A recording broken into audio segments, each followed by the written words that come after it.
Namaskar, good evening viewers. You're watching Sansad TV's live broadcast at 9 p.m. This is the news with me, Bhawna Nayarr. Over the next 30 minutes, we bring you a roundup of all national and international news that you need to know. Let's begin with the headlines first. DRAUPADI MURMU takes oath as 15th President of India. Chief Justice N.V. Raman administers oath of office in Central Hall of Parliament. Parliament disrupted on GST and inflation issues. Rajya Sabha discusses weapons of mass destruction bill. 4 Congress members suspended from Lok Sabha for the rest of the session. Monkeypox case in Delhi takes tally to 4 across the country. Central holds high-level meeting to review situation. WHO declares global health emergency. Country, nation and society come before ideology, says Prime Minister Modi. Asserts that opposing a party or an individual should not turn against the country. And heavy rain alert in Himachal Pradesh and Andhra Pradesh, torrential rain in Rajasthan and Madhya Pradesh, rivers overflow in Odisha.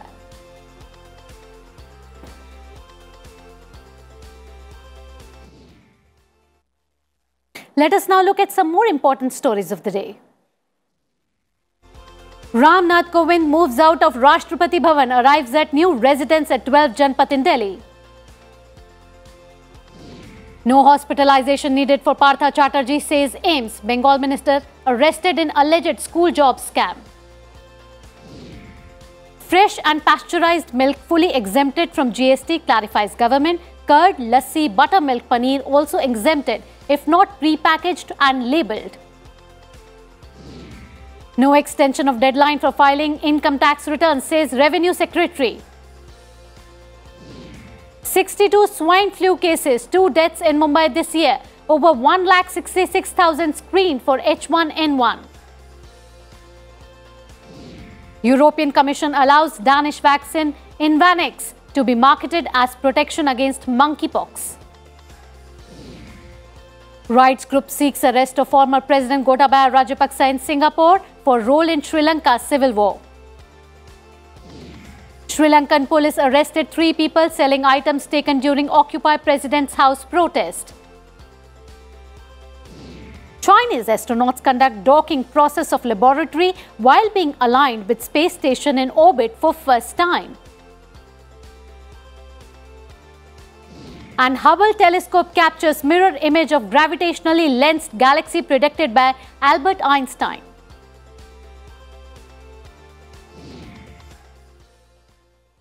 And now news in detail. DRAUPADI MURMU was sworn in as India's 15th president in a grand ceremony at the historic Central Hall of Parliament. Hailing from Santhal community, MURMU is the first tribal leader to assume the office of the president. She was administered oath of office by Chief Justice of India, N.V. Raman. She took oath in Hindi to preserve, protect and defend the constitution and the law. मैं द्रौपदी मुर्मू ईश्वर की शपथ लेता हूँ कि मैं श्रद्धापूर्वक भारत के राष्ट्रपति के पद का कार्यपालन करूंगी. Murmu was given a 21-gun salute, after which she signed the oath register amid a thunderous applause. Vice President M. Venkaiah Naidu, Prime Minister Narendra Modi, Lok Sabha Speaker Om Birla, Union Ministers, Governors, MPs, Chief Ministers of various states and leaders of political parties were present on the occasion. In her first address, DRAUPADI MURMU reiterated her resolve of working towards upliftment of marginalized and empowerment of women and youths for the inclusive growth of the country.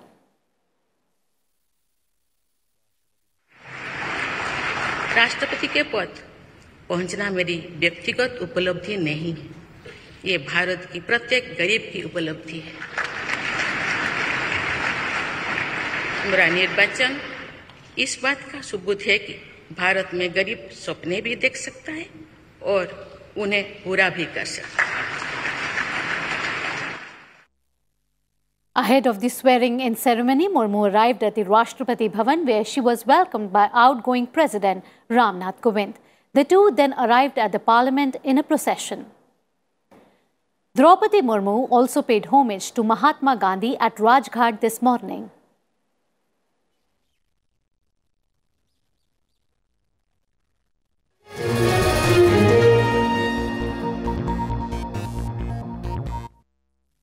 And now the monsoon session updates. The Rajya Sabha on Monday assembled at 2 p.m. instead of 11 a.m. due to the swearing-in ceremony of President Draupadi Murmu. The opposition parties insisted on suspension of scheduled business and taking up of discussion on inflation. However, Deputy Chairman Harivansh said that the House would take up calling attention motion on the situation arising out of rising case of post-COVID complications. Protest by the opposition continued, forcing the Deputy Chairman to adjourn the proceedings till 3 p.m.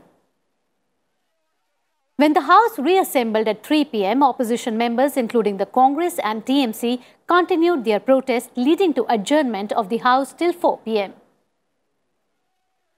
Leader of the opposition and Congress leader Mallikarjun Kharge alleged that the Treasury benches were running away from holding discussions on price rise.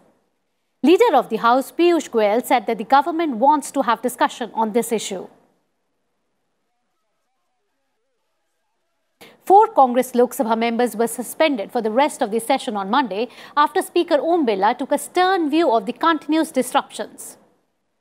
As the protesting opposition member again stalled Lok Sabha proceedings on Monday, the chair named Congress MPs Manikkam Tagore, T.N. Pratapan, Jyoti Mani and Ramya Haridas.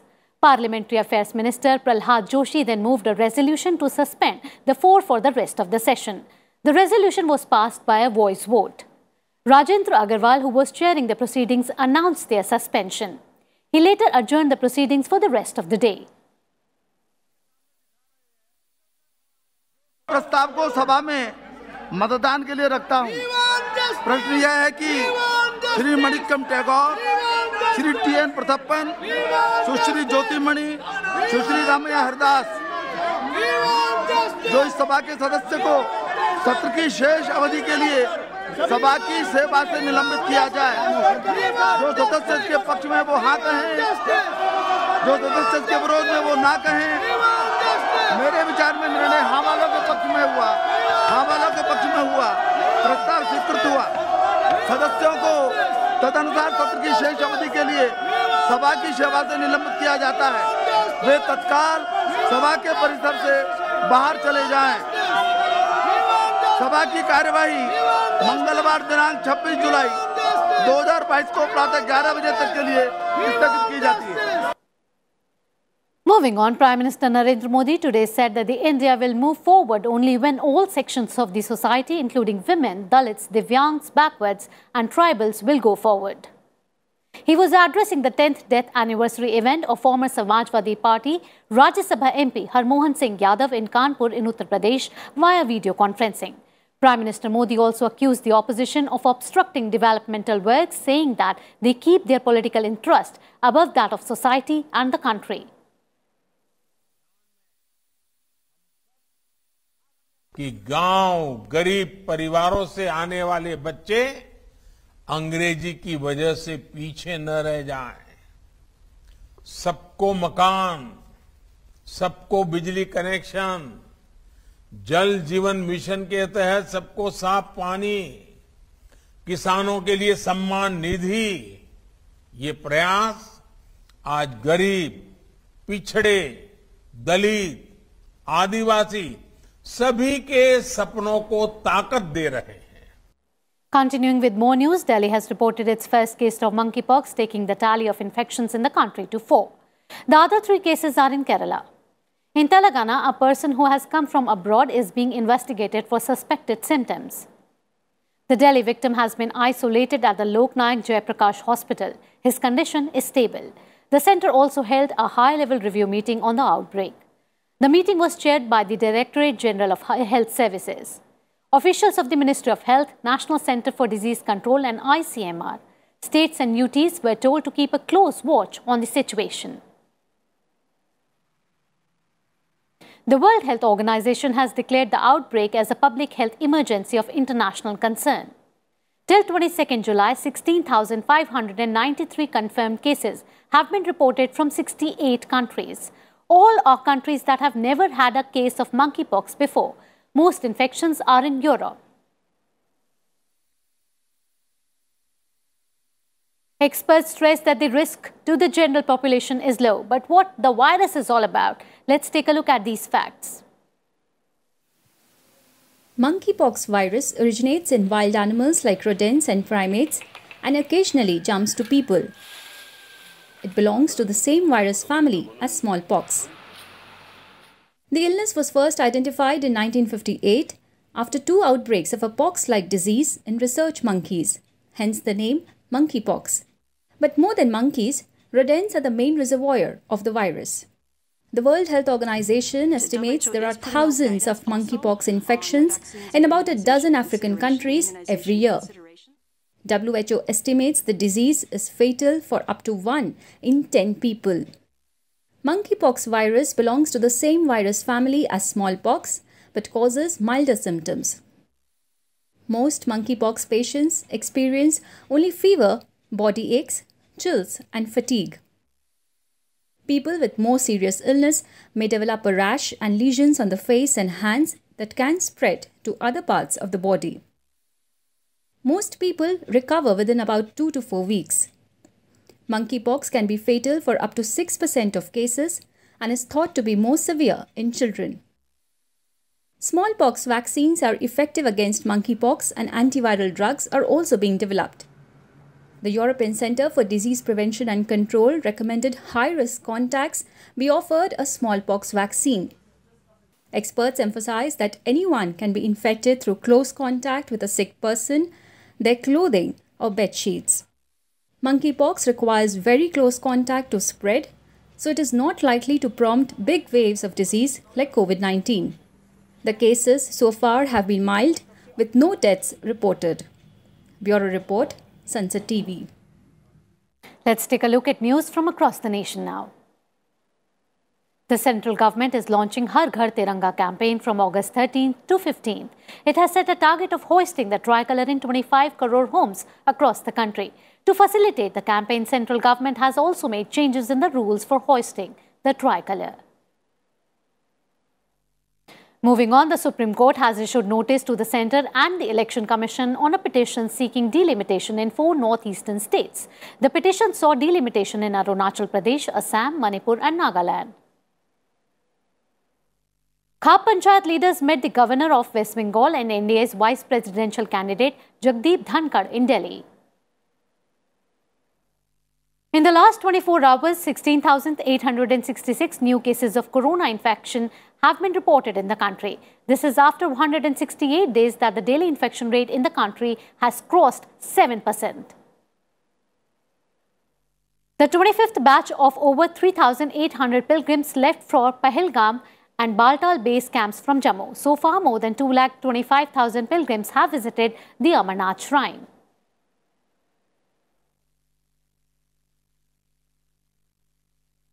And now let's trace the monsoon in the nation.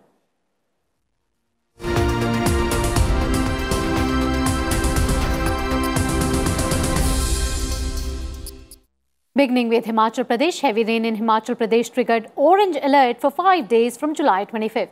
Hilly areas have been warned of landslides. Authorities have issued an advisory and guidelines. The Beas River rose alarmingly after a cloudburst in Seri Nala in Manali. A wooden bridge to Solang village was washed away. In Rajasthan now, Rajasthan has had light to moderate rainfall in the past 24 hours. But heavy rains in some districts submerged many low-lying areas. Water level is rising in Chambal River. The Meteorological Department issued an alert for the next 3 days. In Madhya Pradesh also, the Met Department has issued an alert for the next 24 hours. Many areas are submerged due to rain in most parts. The gates of 14 dams built on Narmada, Parvati, Betwa and other rivers have been opened.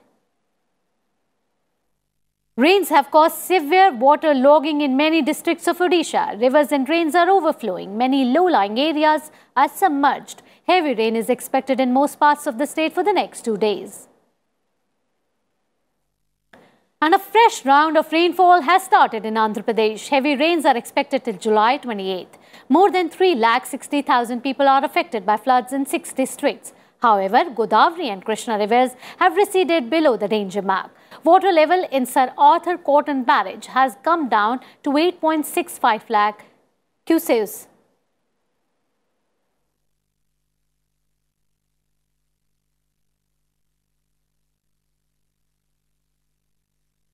And now news from business and economy.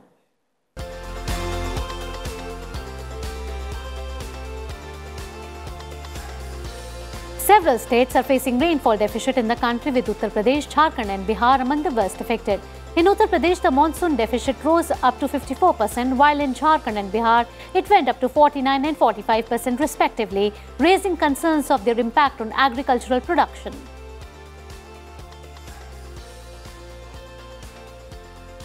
Even as calls for extending the last date of filing income tax returns began trending on social media platforms as users complained of glitches while accessing the new income tax portal, the government clarified that the last date has not been extended. The Income Tax Department urged taxpayers to file their returns by 31st of July.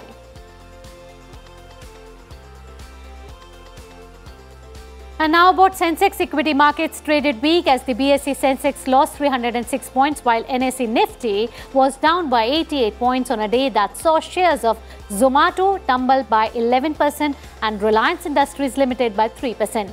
Select IT stocks including HCL Tech and Wipro advanced by 1 to 3%.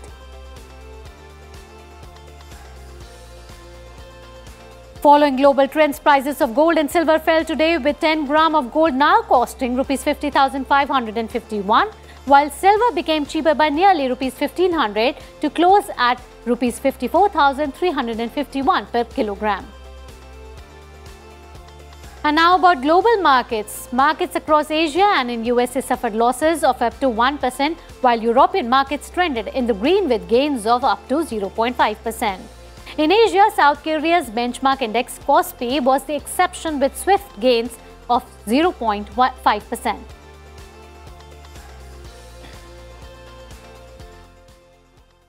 Slipping into a short break here on the other side. In a first-of-its-kind operation, China launches second of 3 modules for its new space station. All this and much more. Stay tuned. We'll be back after a short break.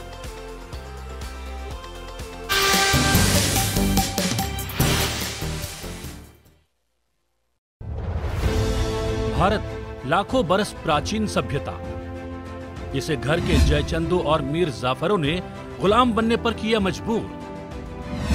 देशभक्तों ने अपनी जान न्यौछावर करके भारत को करवाया आजाद, और भारत को प्रेम करने वाले देश प्रेमियों ने किया नव भारत का निर्माण। नव भारत के निर्माता सिर्फ संसद टीवी पर। संसद सत्र से जुड़ी दिन भर की खबरें, हाईएस्ट रिकॉर्ड पर, गंभीर मुद्दों पर बहस, डेफिनेटली लाइक टू कोट, अहम बिलों पर चर्चा, I rise to oppose this bill, Rajya Sabha और लोकसभा की कार्रवाई का सारांश, सदन दिन भर सोमवार से शुक्रवार रात 10:30 बजे।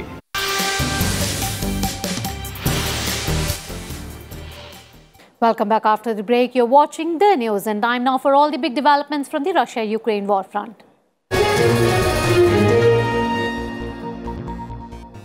Russian forces have carried out several attacks on military targets in seaport of Odessa. Russia claimed that their troops destroyed a Ukrainian military ship and a depot of Harpoon anti-ship missiles delivered by the US to Ukraine in Odessa. However, the Kremlin said that the strikes on Black Sea port of Odessa should not affect the grain deal for resumption of grain exports from the country. Russian Air Force intercepted several projectiles launched by Uragan and HIMARS multiple rocket launchers near the Donetsk region. Russia also destroyed Ukraine's command post and munitions and fuel depots in Donetsk. Russia has charged 92 members of Ukraine's armed forces with crimes against humanity. Head of Russia's investigative committee, Alexander Bestrykin, has also proposed setting up an international tribunal backed by Russia's traditional allies, including Iran, Syria and Bolivia.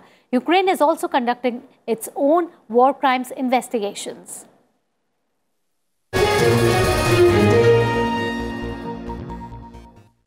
And time now for some other global updates.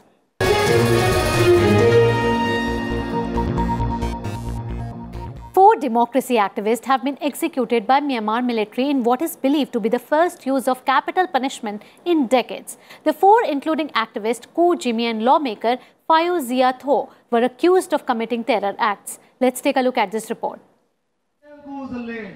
Myanmar executed 4 opponents of the military government, its state media reported on Monday. They included Phayou Zia Tho, a 41-year-old former lawmaker from ousted leader Aung San Suu Kyi's party, and Cho Min Yu, a 53-year-old veteran pro-democracy activist better known as Ko Jimmy. They were convicted under the country's counter-terrorism law. The death sentences were announced on the 3rd of June. The 2 other men were convicted of killing a woman they believed was a military informer. The decision to carry out the executions drew widespread international concern and protest. Among them was Cambodia's Prime Minister Hun Sen, who wrote a letter. Hun Sen is currently the chairman of the ASEAN and is leading the group's efforts to try to resolve the crisis in Myanmar. Myanmar's military overthrew Aung San Suu Kyi's elected government in February 2021 after her party's second successive landslide victory at the polls. Myanmar has since descended into what some UN experts have described as a civil war, with hundreds of newly formed people's militias, with the support of a number of ethnic armed groups, battling the military's forces across the country. Bureau Report, Sansad TV. 3 Chinese astronauts aboard the country's space station currently under construction successfully entered the lab module in orbit for the first time on Monday. The space laboratory was launched on Sunday. More in this report. China launched a space laboratory called Wentian on Sunday, sending the country's largest ever spacecraft into Earth's orbit. It is now part of the space station named Tiangong, which is currently under construction. The Wentian module docked with the front port of the space station in the early hours of Monday after it entered the planned orbit. It is the first time that space rendezvous and docking were carried out during the astronauts' in-orbit stay in the space station. After the docking, the 3 astronauts who were building the space station entered the lab. In the coming weeks, Wentian will be repositioned by a robot apparatus to a lateral port, where it will remain and be prepared for a long-term operation. The new lab module will function both as a backup of the core module and as a powerful scientific experiment platform. The lab, which is the size of a subway car, is the heaviest single-cabin active spacecraft in orbit in the world.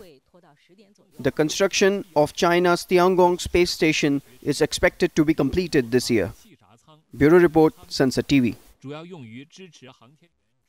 Sri Lanka's presidential secretariat resumed operations from Monday, 100 days after the building's entry gate was blocked by protesters.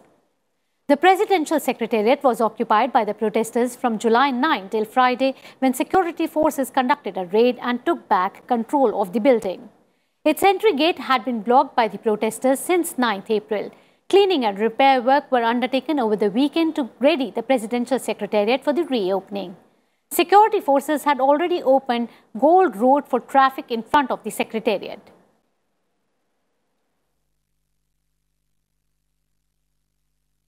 Now let's take a look at some major global updates. President Bayram Begaj was sworn in as the president of Albania on Monday. He urged the political parties to cooperate for the country's future and consolidate the rule of law. Begaj was nominated by the governing Socialist Party after no compromise was reached with the opposition. Pope Francis was received in Edmonton, Canada by Prime Minister Justin Trudeau and Canada's first Indigenous Governor-General, Mary Simon. Pope is in Canada to apologize to Canada's Indigenous people for the abuse of children in residential schools in 19th century. Taiwan conducted mock air raid drills on Monday. Roads were emptied and people were ordered to stay indoors in northern Taiwan, including its capital, Taipei. Sirens were sounded at 1:30 p.m. for the mandatory street evacuation drills that shut towns and cities for 30 minutes. Shops and restaurants pulled down their shutters and turned off lights, preparing for a nighttime attack. An active volcano in Japan, Sakurajima volcano, has begun to erupt. Japan's meteorological agency raised the eruption alert to 5, the highest level. It triggered evacuation of nearby towns. The volcano spewed ash and lava, flinging large rocks as far as 2.5 kilometers. The wildfire near YOSEMITE National Park burned out of the control, forcing evacuations in the remote mountain communities. The tinder dry forest has grown into one of California's biggest blazes of the year. Around 2,000 firefighters are engaged in the battle with the wildfire.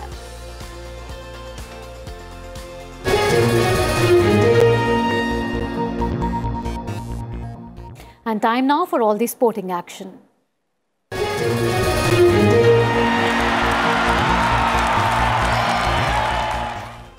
Akshar Patel's whirlwind 35 ball 64 scripted a sensational series clinching 2-wicket win for India over the West Indies. Set a target of 312 in the second match, India home with 2 balls to spare.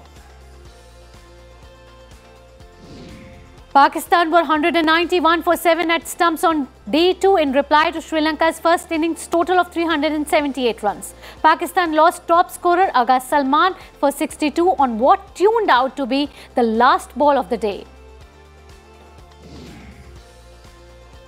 Nigerian Toby Amson won 100 meters hurdles gold at the World Athletics Championships. Initially, his time of 12.06 seconds was announced as a world record, but later ruled ineligible as the wind speed exceeded the legal limit. Sweden's Armand Duplantis added a new world record to his pole vault world title, clearing 6.21 meter. The 22-year-old Olympic champion had gold secured with the first-time clearance of 6 meters. The United States maintained its stranglehold of the men's 4x400 meters relay, winning the 8th gold at the World Championships in the last 9 attempts. The US team finished the race in 3 minutes 17.79 seconds.